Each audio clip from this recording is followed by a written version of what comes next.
Nous sommes de retour sur ce plateau avec Najat Vallaud-Belkacem. Bonsoir. Bonsoir. Vous êtes ancienne ministre de l'Éducation nationale.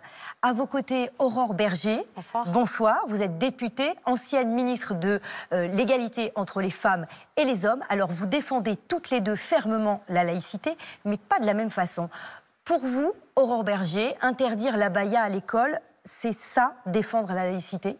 C'est pas que ça, défendre la laïcité, mais je crois que, et on le voit bien dans votre reportage, il y a besoin à un moment que l'éducation nationale, que le ministère, que les législateurs prennent les décisions pour ne pas que les enseignants se retrouvent en fait en première ligne à devoir faire appliquer des textes qui seraient insuffisamment clairs. Est-ce que cette interdiction de l'abaya à l'école, c'était pas aussi un super coup de com' pour Gabriel Attal ? Peut-être, mais le sujet qui compte vraiment, c'est l'impact que ça a eu. L'impact que ça a eu, c'est qu'une circulaire a permis d'arrêter le port de l'abaya. Pour vous, Najat Vallaud-Belkacem, cette circulaire sur l'interdiction de l'abaya, c'est une bonne mesure ou il faudrait revenir dessus ? Non, moi je pense que clarifier l'interdiction d'un vêtement qui manifeste ostensiblement une appartenance religieuse est une bonne chose. Ce avec quoi, en revanche, on n'était pas tout à fait d'accord, c'est une espèce d'instrumentalisation politique et qui a été bien rappelé d'ailleurs dans votre sujet tout à l'heure. C'est-à-dire une rentrée scolaire qui, cette année-là, n'a été racontée que sous l'angle de l'interdiction de revêtir une abaya. Les chefs d'établissement ont salué la décision de l'abaya en disant, pour une fois, je cite, « la consigne est claire ». Souvent, ils se sentent un petit peu seuls. Pour vous, Aurore Bergé, c'est ça la clé pour défendre la laïcité à l'école, des consignes claires qui émanent de l'État ? En fait, il ne faut pas que les enseignants aient peur. Le risque, il est là, c'est que nos enseignants aient peur. Qu'ils aient peur pour leur vie, parce que des enseignants dans notre pays ont été assassinés pour le simple fait d'avoir enseigné. Et que les enseignants aient peur aussi des familles, voire même de leurs élèves. C'est ça le sujet. Et donc si on ne veut pas que les enseignants aient peur, il faut que de manière systématique, l'État soit à leur côté et clarifie la règle. Et visiblement, ce n'est pas suffisant, parce que ce qui interpelle aussi, c'est que les professeurs se disent seuls, abandonnés. C'est ce que pointe un rapport du Sénat publié en mars dernier, que je voudrais qu'on regarde ensemble. Le titre de ce rapport est assez clair. L'école de la République attaquée, agir pour éviter de nouveaux drames. Dans ce rapport, les sénateurs évoquent une violence endémique dans les établissements scolaires.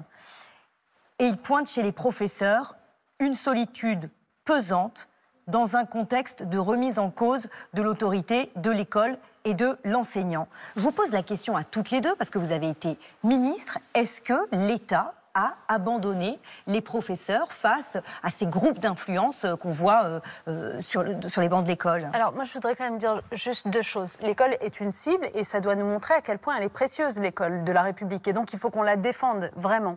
Ça c'est la première chose. Et les professeurs déjà souvent ont le sentiment que leur école n'est pas si défendue que ça dans les discours des politiciens, des observateurs, des polémistes, etc.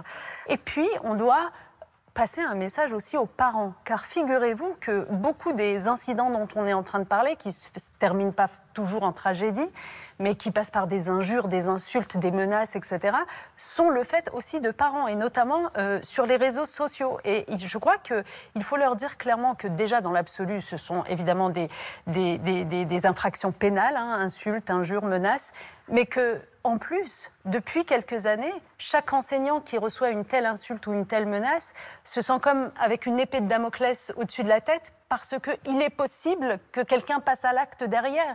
Aurore Bergé, un mot là-dessus, sur ce sentiment de solitude des professeurs, et que peut faire l'État face à ça? Si l'école est attaquée, c'est parce que l'école continue à délivrer des savoirs et à transmettre des valeurs. Et des valeurs notamment qui sont les valeurs de la République. Le risque, c'est quoi? Le risque, c'est que parce que les enseignants auraient peur, ont peur d'ailleurs, c'est pas au conditionnel, eh bien ils renoncent à la délivrance d'un certain nombre de ces savoirs et de ces valeurs. Et c'est ça qui se passe, c'est-à-dire qu'à partir du moment où ils arrivent à gagner, que ce soit, quels que soient les fondamentalistes d'ailleurs qui s'expriment, où ils arrivent à gagner parce qu'ils changent la nature de l'enseignement, et c'est là où, évidemment, l'État doit impérativement réagir. Il faut qu'on change la loi. Change la loi parce qu'aujourd'hui, l'éducation nationale, le ministère en tant que tel, n'a pas le droit de porter plainte à la place d'un enseignant. Parce qu'aujourd'hui, là encore, les enseignants ont peur. Ils sont attaqués, ils sont victimes de menaces sur les réseaux sociaux, ils sont victimes de fake news. Parce que ce qui s'est produit dans ces différents événements, les fake news, ce sont d'abord des fake news. Tout à fait, que ce soit... Donc là, on parle des professeurs qui se sentent seuls face aux questions de laïcité, mais on l'a vu dans le reportage, le témoignage de cette infirmière, elle a été abandonnée Elle affirme avoir été seule et elle a été finalement abandonnée par le rectorat. Qu'est-ce que ça vous inspire? Moi, je pense qu'on a été toutes les deux assez bouleversées par son témoignage, parce que le sujet de l'éducation à la vie affective et à la vie sexuelle, c'est un sujet qui est éminemment complexe à aborder. Parce que dès que vous parlez de ce sujet, on a l'impression qu'on va mettre dans la tête de nos enfants des sujets qui ne devraient pas y être. Ça n'est pas ça l'éducation à la vie affective et à la vie sexuelle. C'est tout simplement expliquer que dès le plus jeune âge, on ne touche pas à l'intégrité du corps, qu'on n'a pas le droit de faire à un enfant quoi que ce soit qui touche à son intimité. Et si ça n'est pas abordé à l'école, alors où est-ce que c'est abordé? D'ailleurs, c'est un élève qui le dit lui-même. Donc oui, ce sont des sujets difficiles à aborder. Des sujets sur lesquels il faut qu'il y ait une clarification. Et cette infirmière le faisait visiblement très bien jusqu'à être attaquée.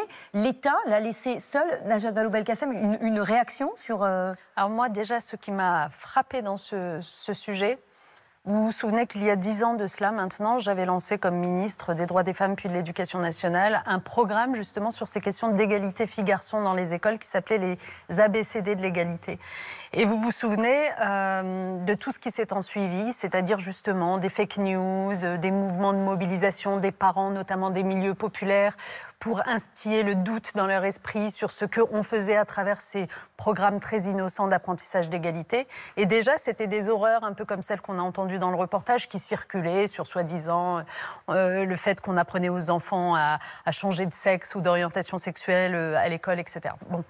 Eh bien, 10 ans plus tard, ce qu'on a vu dans votre reportage, c'est qu'en fait, vous avez des médias qui, H24, racontent, répètent des horreurs sur les fesses, etc. Je ne vais pas les redire ici, mais vous avez vu comme moi, en fait, c'est la responsabilité de ces médias dans et la responsabilité de l'État, le rectorat qui a désavoué cette infirmière est gravissime. Non, mais je voudrais avoir vraiment votre réaction sur le fait que le rectorat a désavoué cette infirmière. Là, ce n'est pas les médias, c'est le rectorat.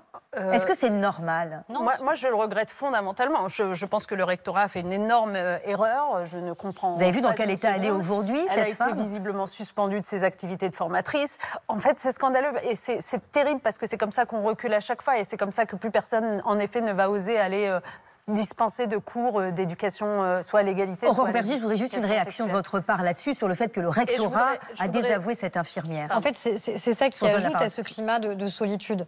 C'est-à-dire que si vous avez un enseignant qui est contesté, qui est menacé dans ses enseignements, qui est victime de fake news, parce que vraisemblablement, c'est ça qui s'est passé, ce qui est sidérant, c'est que le rectorat donne le sentiment de ne pas être au soutien de la formatrice et la désavoue. Parce que ça vous choque?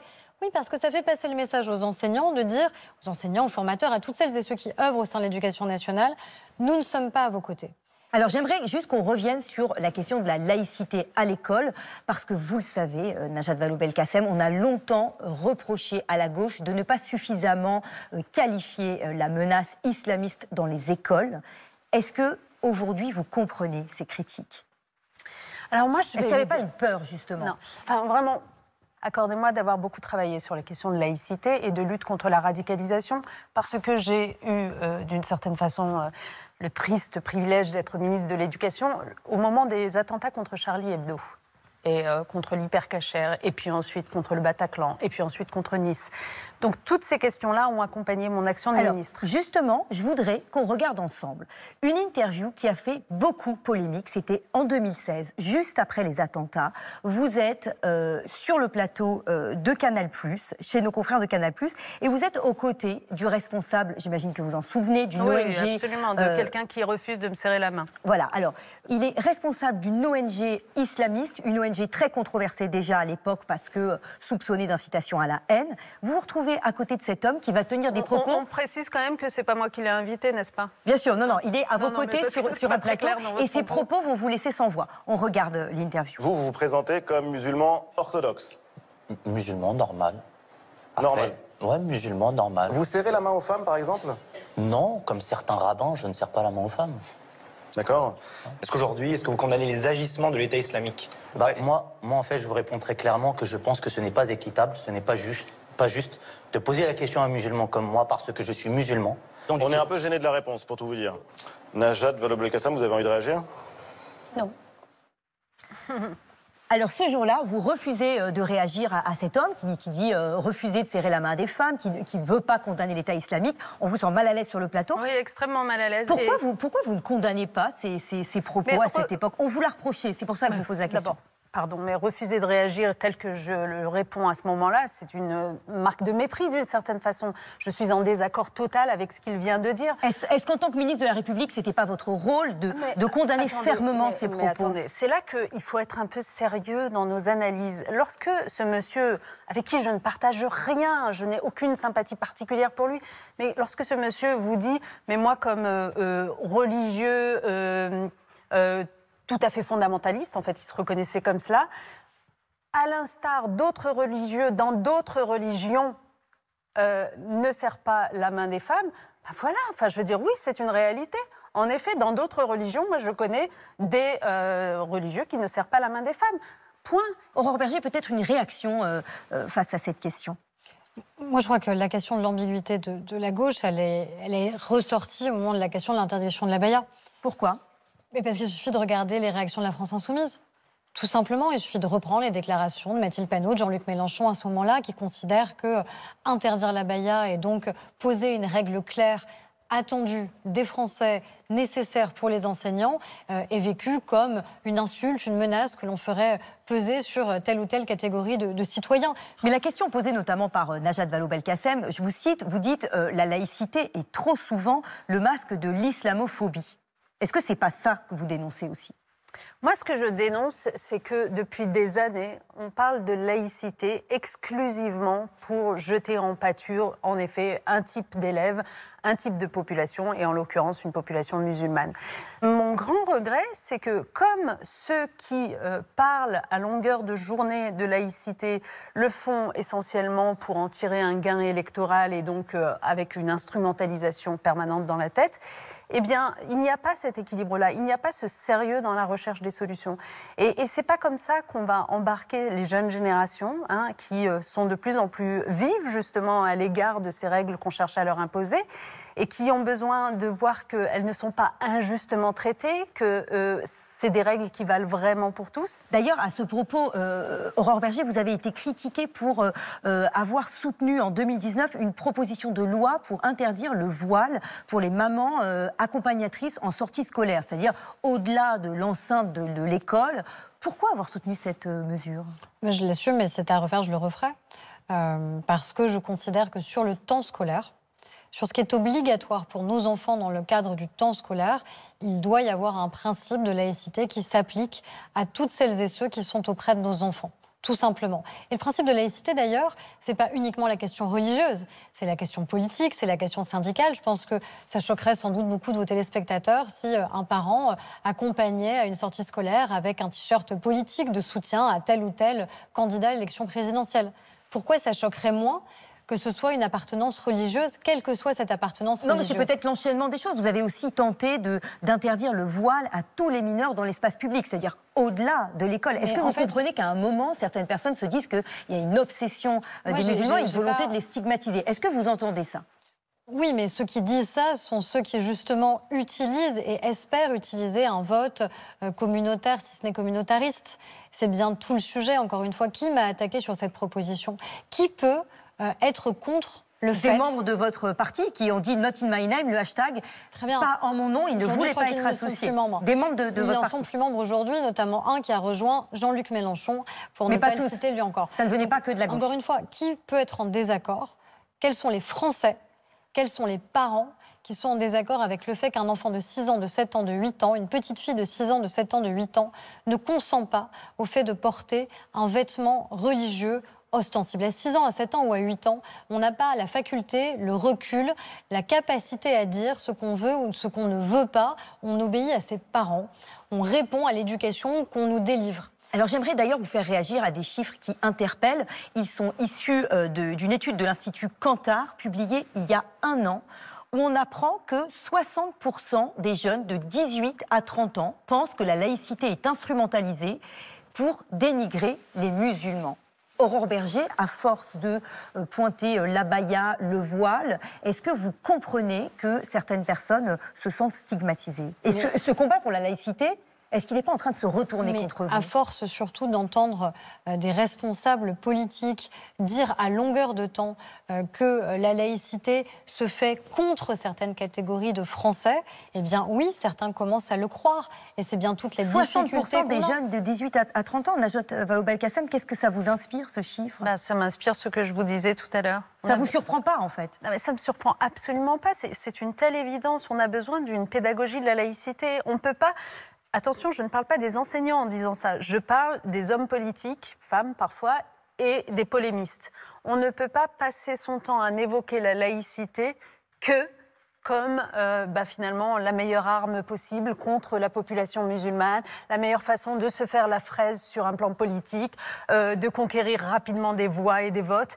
Mais stop, la laïcité, c'est beaucoup trop sérieux. Mais on a raté quelque chose dans l'explication de ce qu'est peut-être la laïcité. Et qu'est-ce qu'il faut faire alors? Il faut que ceux qui prennent la voix, la parole dans les médias arrêtent.